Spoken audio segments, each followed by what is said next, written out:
এই staff ma'am নে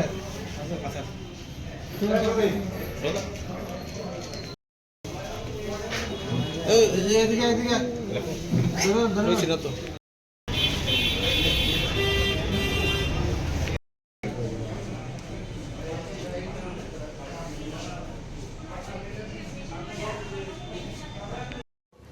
তারিখ রাত্রিবেলা এসডি এন্টারপ্রাইজ মেলার মাঠ একটি দোকানে উপরে ছাদের উপরে হোল করে ছোট্ট একটা হোল করে চোর ভিতরে ঢুকে একটি ল্যাপটপটি এবং কিছু ক্যাশ টাকা এবং মাউস আর এগুলি কিছু জিনিস নিয়ে যায়। পরবর্তী সময়ে এটা নিয়ে একটি সুনির্দিষ্ট একটি আমরা অভিযোগ পাই এবং তার আগেও আমাদের কাছে আরেকটি অভিযোগ ছিল, সেটা হচ্ছে কোর্ট কমপ্লেক্সের ভিতর থেকে কিছু ব্যাটারি চুরি হয়েছে।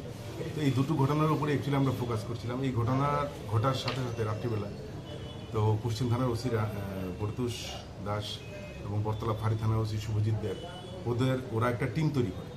যাতে টিম তৈরি করে প্রাথমিকভাবে যে জিনিসটা পাওয়া যায় সেটা হচ্ছে সিসি ফুটেজ থেকে, মানে ওই দোকানের মাঝখানে যে সিসি সেখান থেকে যে চুরি করেছে অমিত দেব তার ব্যাক সাইড ছবিটা পাওয়া যায়, পেছনের দিকটা পাওয়া যায়।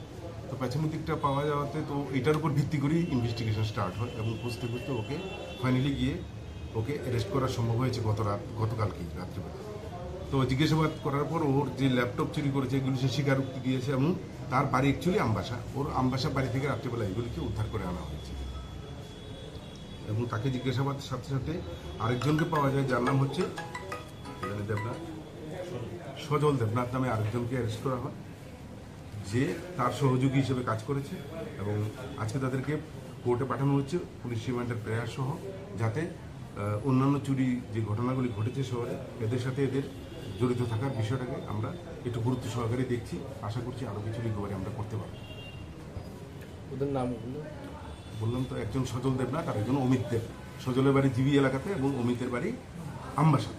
কোথায় থেকে আটক করেছেন? অমিতকে তো গতকালকে আমরা আইজিএম চৌমনি থেকেই পাওয়া গেছে।